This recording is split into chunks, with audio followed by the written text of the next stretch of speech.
பெரியாரிய உணர்வாளர் கூட்டமைப்பு 2018 தமிழ்நாட்டினுடைய பல்வேறு ஜனநாயக அமைப்புகளை ஒன்று திரட்டி தமிழ் மக்களினுடைய கோரிக்கையை வெளிப்படுத்துகின்ற விதமாக கருஞ்சட்டை பேரணி, நீலச்சட்டை பேரணி, செஞ்சட்டை பேரணி என்று 3 மிகப்பெரிய பேரணிகளை பெரியாரியம், அம்பேத்கரியம், மார்க்சியம் ஆகிய 3 கோட்பாடுகளின் கீழாக இந்த பேரணிகளை திருச்சி, கோவை, மதுரை ஆகிய நகரங்களில் நடத்தினோம். திருக்குறளுக்கு ஒரு மாபெரும் மாநாட்டை ஒருங்கிணைத்து சென்னையில பெரியாரிய உணர்வாளர் கூட்டமைப்பு திருக்குறள் மாநாட்டை எழுச்சியுடன் நடத்தியது. இதேபோல தமிழகத்துக்கு வஞ்சனை செய்யக்கூடிய பாரதிய ஜனதா கட்சியினுடைய மோடி ஆட்சியை கண்டித்து மோடி எப்பொழுதெல்லாம் தமிழ்நாடு வருகிறாரோ அப்பொழுதெல்லாம் கருப்பு கொடி காட்டிய ஒரு எழுச்சியான போராட்டத்தை பெரியாரிய உணர்வாளர் கூட்டமைப்பு நடத்தி வந்தது. அதன் தொடர்ச்சியாக தற்பொழுது உலக அளவிலே அனைத்து மக்களும் எதிர்ப்பு தெரிவிக்கின்ற இந்த பாலஸ்தீன இனப்படுகொலையை கண்டிக்கின்ற வகையில் இந்திய அளவிலேயே மிகப்பெரிய ஒரு பேரணியை தமிழ்நாட்டில் நடத்த பெரியாரிய உணர்வாளர் கூட்டமைப்பு திட்டமிட்டிருக்கிறது. நாளை மாலை சென்னை புதுப்பேட்டை பாலத்தின் அருகில் இந்த பேரணி தொடங்கி சிந்தாதிரிப்பேட்டை பாலத்தின் அருகிலே இந்த பேரணி ஒரு ஆர்ப்பாட்டமாக நிறைவடைய இருக்கிறது. தமிழ்நாட்டினுடைய முன்னணி தலைவர்கள் அனைவரும் இந்த நிகழ்விலே பங்கெடுக்க இருக்கிறார்கள்.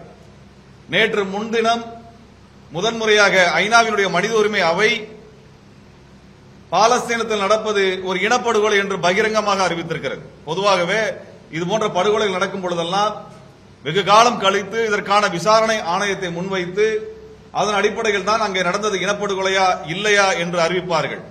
ருவாண்டாவில் நடந்த இனப்படுகொலை என்பது அங்கு நடந்து முடிந்த பிறகு அது இனப்படுகொலை என்று அறிவிக்கப்பட்டது.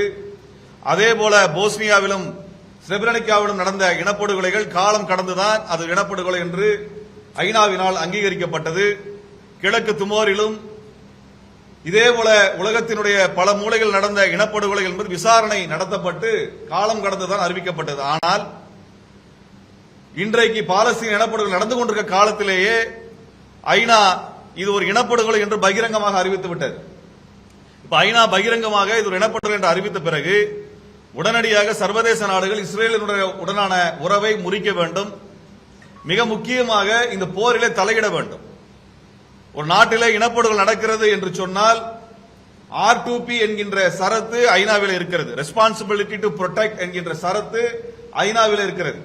ஒரு தேசத்தில் இனப்படுகொலை நடக்கிறது என்று ஐநா அறிவித்து விட்டால் அதன் அருகில் இருக்க நாடுகள் மட்டுமல்ல எந்த நாடு வேண்டுமானாலும் அந்த இனப்படுகொலை தடுப்பதற்கு தனது ராணுவத்தை அங்கே அனுப்பலாம் என்கின்ற சட்ட பிரிவு ஐநாவில் அங்கீகரிக்கப்பட்டிருக்கிறது.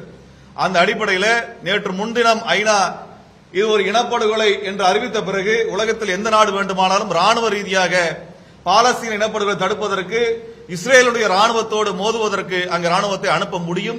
அதற்கு சர்வதேச சட்டம் தற்பொழுது அனுமதி கொடுத்திருக்கிறது.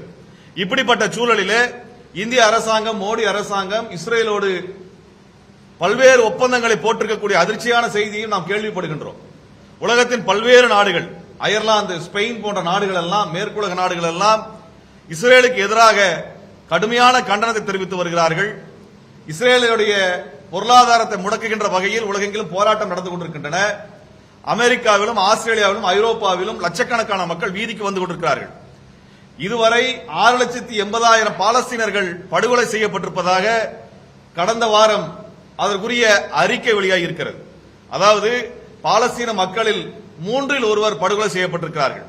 அங்கு இருக்கக்கூடிய 30 லட்சம் மக்களில் கிட்டத்தட்ட 10 லட்சம் பேர் என்கின்ற அளவிலே கடுமையாக பாதிக்கப்பட்டிருக்கிறார்கள். அதிலே 6,80,000 பேர் படுகொலை செய்யப்பட்டிருக்கிறார்கள் என்றால் இதைவிட மோசமான ஒரு இனப்படுகொலை நாம் நம்முடைய வாழ்நாளில் நாம் பார்க்க முடியாது. இன்னும் மோசமாக நடக்கக்கூடிய காரியங்களை பார்த்தோம் என்றால் அங்கே பட்டினி போட்டு மக்களை படுகொலை செய்து கொண்டிருக்கிறார்கள். ஆயுதங்களால், குண்டுகளால் அங்கே கனரக அந்த கவச வாகனங்களை கொண்டு அந்த மக்களை அழிப்பது மட்டுமல்லாமல் ஒட்டுமொத்தமாக அங்க இருக்கிற 20 லட்சம் மக்களுக்கான உணவை தடுத்து வைத்து விட்டார்கள். இந்த உணவு இல்லாத காரணத்தினால் கடந்த 4 மாதமாக பல லட்சம் குழந்தைகள் கடுமையாக பாதிக்கப்பட்டு பல்லாயிரக்கணக்கான குழந்தைகள் இறந்து போயிருக்கிறார்கள். ஆக இப்படி பட்டினியை ஒரு ஆயுதமாக போரில் ஆயுதமாக பயன்படுத்தப்படுவது, கனரக ஆயுதங்களை பயன்படுத்துவதெல்லாம் தடை செய்யப்பட்ட நிலையிலும் கூட இப்படியான ஒரு படுகொலை அரங்கேறி வருவதை தடுக்கின்ற அல்லது கேள்வி எழுப்புகின்ற ஒரு கடமை தமிழர்களுக்கு உண்டு. இன்னும் சொல்ல வேண்டும் என்றால், இந்திய அரசு இஸ்ரேல் அரசோடு வைத்திருக்க உறவை துண்டிக்க வேண்டும் என்று உரக்க சொல்ல வேண்டிய கடமை நமக்கு இருக்கிறது. இது கட்சி கடந்து அனைவரும் பேச வேண்டிய ஒரு உரிமை போராட்டம். அந்த போராட்டத்தில் அனைத்து அமைப்புகளும் கைகோர்த்து நிற்கின்றோம். நாங்கள் இந்திய அரசிற்கு வைக்கக்கூடிய கோரிக்கை, இஸ்ரேல் உடனான உறவை துண்டிப்பதும், இஸ்ரேல் அரசு நடத்துகின்ற இந்த போரை தடுக்கின்ற விதமாக அதற்கான ஒரு சர்வதேச அமைதி படையை பாலஸ்தீன பகுதிக்கு அனுப்புகின்ற வகையில் அதற்கான முன்னேற்பாடுகளை செய்வதும், இஸ்ரேல் அரசுடைய தூதரகத்தை இந்தியாவிலிருந்து வெளியேற்றுகின்ற வகையில் பல்வேறு நாடுகளில் அதற்கான பணிகளை செய்து கொண்டிருக்கிறார்கள். அதுபோன்ற பணிகளை எடுக்க வேண்டும். ஏனென்றால் இந்தியா காலம் காலமாக 1948 பாலஸ்தீனத்திற்கு ஆதரவாகத்தான் நிலைப்பாடு எடுத்து வருகிறது. ஆகவே அந்த அடிப்படையில் அந்த வெளியுறவு கொள்கையினுடைய நீட்சியாக தற்பொழுது பாலஸ்தீன விடுதலை அங்கீகரிப்பதும், இஸ்ரேல் உடனான தொடர்பை துண்டிக்கின்ற பணியை இந்தியா செய்ய வேண்டும் என்று நாங்கள் கோரிக்கை வைக்கின்றோம். இங்கே அனைத்து ஜனநாயக அமைப்புகளும் இந்த போராட்டத்தில் பங்கெடுத்திருக்கிறார்கள். தோழர் இளமாறன் அவர்கள் சொன்னதை போல, ஈழத்தில் இனப்படுகொலை நடந்த பொழுது இதே பட்டினியை அங்கே ஒரு ஆயுதமாக பயன்படுத்தி அங்கே தமிழர்களை படுகொலை செய்தார்கள். கனரக ஆயுதங்களை அங்கே பயன்படுத்தி படுகொலை செய்தார்கள். 8 மாத அளவிலே 1,67,000 தமிழர்கள் படுகொலை செய்யப்பட்டார்கள். அதாவது இன்றைக்கு பாலஸ்தீனில் நடக்கக்கூடிய அந்த படுகொலையை விட மிக மோசமானதாக ஈழத்தில் நடத்தப்பட்டது. ஒரு நாளில் 2600 3000 தமிழர்கள் படுகொலை செய்யப்பட்டார்கள். இப்படிப்பட்ட ஒரு மோசமான ஒரு படுகொலை ஈழத்தில் நடந்தது. அதற்குரிய ஐநாவின் அறிக்கை 2009 மார்ச் மாதம் 8ஆம் தேதி சமர்ப்பிக்கக்கூடிய சூழலில் அன்றைய இந்தியாவினுடைய பிரமுகராக இருந்த விஜய் நம்பியார் அந்த அறிக்கையை தடுத்தார். அந்த அறிக்கையை தடுத்த காரணத்தினால் அங்கே நடந்தது ஒரு இனப்படுகொலை, நடக்கிறது இனப்படுகொலை என்று அறிவிக்க இயலாமல், சர்வதேச நாடுகள் நடவடிக்கை எடுக்க இயலாமல் போனது. அதேபோல பாலஸ்தீனத்திலும் நடப்பது ஒரு இனப்படுகொலை என்பதை கிட்டத்தட்ட 1.5 வருடங்களுக்கு முன்பாகவே இந்த இனப்படுகொலை தடுப்பு அதிகாரி அறிக்கையாக கொடுத்த பிறகும் கூட 1.5 ஆண்டுகள் கழித்து தான் இப்பொழுது இனப்படுகொலை அங்கீகரித்திருக்கிறார்கள்.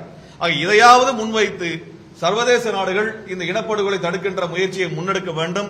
தமிழ்நாட்டினுடைய ஜனநாயக சக்திகள் வீதிக்கு வர வேண்டும் என்கின்ற அந்த ஜனநாயக கோரிக்கை நாங்கள் இந்த சமயத்தில் நாங்கள் முன்வைக்கின்றோம். பெரியாரிய உணவாள் கூட்டமைப்பு தொடர்ச்சியாக இது போன்ற ஜனநாயக கோரிக்கைகளுக்காக தொடர்ச்சியாக போராடும் என்பதை இச்சமயத்திலே தெரிவித்துக் கொள்கிறோம். நீங்கள் அனைவரும் இந்த போராட்டம், ஏனென்றால் ஊடகத்தினர் மிக கடுமையாக பாதிக்கப்பட்ட ஒரு போர் பகுதியாக பாலஸ்தீன பகுதி இருக்கிறது. தோழர் சொன்னதை போல 400க்கும் அதிகமான ஊடகவியலாளர்கள் அங்கு படுகொலை செய்யப்பட்டிருக்கிறார்கள். ஆக ஊடக நண்பர்களும் இந்த போராட்டத்தில் நேரடியாக பங்கெடுத்து ஊடக பணியாளர்களை, ஊடகவியலாளர்களை, ஆய்வாளர்களை படுகொலை செய்யக்கூடிய இஸ்ரேலை கண்டிக்க வேண்டிய பொறுப்பு அனைவருக்கும் இருக்கிறது. இதுவரை உலகத்தில் எந்த போரிலும் ஊடகவியலாளர்கள் படுகொலை செய்யப்பட்டதில்லை. 2 இடங்களில் ஊடகவியலாளர் படுகொலை செய்யப்பட்டார்கள். ஒன்று ஈழத்தில், அடுத்தது பாலஸ்தீனத்தில். 400க்கும் அதிகமான அந்த ஊடகவியலாளர் படுகொலை செய்யப்பட்டிருக்கிறார்கள். ஆகவே நீங்களும் இந்த போராட்டத்தில் பங்கெடுத்து இந்த செய்தியை தமிழ்நாடு முழுவதும் மட்டுமல்ல இந்தியா முழுவதும் கொண்டு செல்ல வேண்டும் என்று பெரியாரிய உணவாளர் கூட்டமைப்பின் சார்பாக நாங்கள் வேண்டுகோள் வைக்கின்றோம்.